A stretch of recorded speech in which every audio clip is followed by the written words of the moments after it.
Thiruvananthapuram ആനയറയിലുള്ള furniture വ്യാപാര സ്ഥാപനത്തിലാണ് രാവിലെ 11 മണിയോടെ വൻ തീപിടുത്തമുണ്ടായത്. ഇവിടുത്തെ ഈ വലിയ കെട്ടിടത്തിനുള്ളിൽ സ്ഥാപിച്ചിരുന്ന മുഴുവൻ മെത്തകൾ ഉൾപ്പെടെയുള്ള ഫർണിച്ചർ സ്ഥാപനങ്ങൾ പൂർണ്ണമായി കത്തിക്കരിഞ്ഞ നിലയിലാണ്. എന്താണ് ഈ തീപിടുത്തത്തിലേക്ക് നയിച്ചത് എന്ന കാര്യത്തെക്കുറിച്ച് വിശദമായ അന്വേഷണം ഇനി നടക്കേണ്ടതുണ്ട്.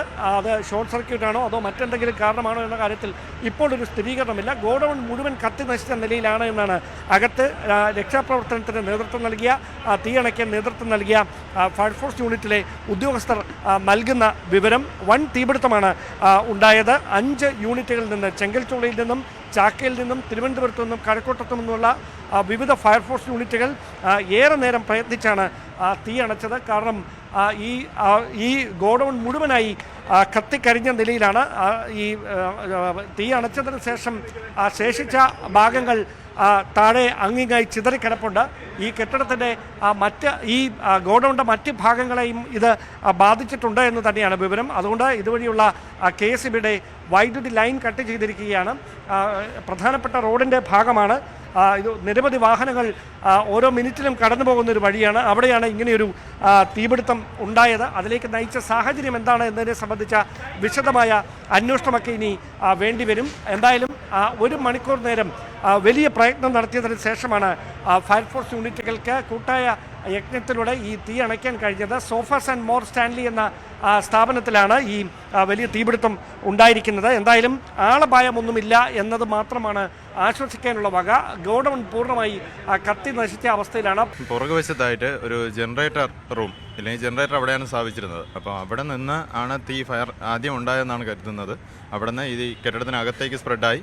കെട്ടിടത്തിനകത്ത് ഫുൾ ഈ സോഫ, ഇമ്പോർട്ടഡ് സോഫ, ഫർണിച്ചേഴ്സ്, അങ്ങനത്തെ സാധനങ്ങളായിരുന്നു. അപ്പോൾ അതിലോട്ട് തീ പെട്ടെന്ന് സ്പ്രെഡായി പൂർണ്ണമായിട്ടും അകത്തോട്ട് പടരുകയായിരുന്നു. ആ സമയത്ത് ഇതിനകത്ത് ജീവനക്കാരുണ്ടായിരുന്നു. അവർ പെട്ടെന്ന് തന്നെ പുറത്തിറങ്ങിയിട്ട് ചാക്ക യൂണിറ്റിൽ ഫയർഫോഴ്സിന് വിവരം അറിയിച്ചു. അപ്പോൾ തന്നെ നമ്മൾ തൊട്ടടുത്തുള്ള ചാക്ക ഫയർ സ്റ്റേഷനിൽ നിന്ന് 2 യൂണിറ്റ് പെട്ടെന്ന് തന്നെ ഇങ്ങോട്ട് പുറപ്പെട്ടു. ആ സമയം തിരുവനന്തപുരത്ത് നിന്ന് 2 യൂണിറ്റും കഴക്കൂട്ടത്ത് നിന്ന് സപ്പോർട്ടിംഗ് നായിട്ട് 2 യൂണിറ്റും കൂടെ വന്ന് നമ്മൾ 4 സൈഡിൽ നിന്ന് വെന്റിലേഷൻ തീരെ കുറവായിരുന്നു. അപ്പോൾ നമ്മൾ ആർട്ടിഫിഷ്യൽ വെന്റിലേഷൻ ഉണ്ടാക്കി അതുവഴി വെള്ളം പമ്പ് ചെയ്ത് തീ പൂർണ്ണമായിട്ടും അണച്ചു.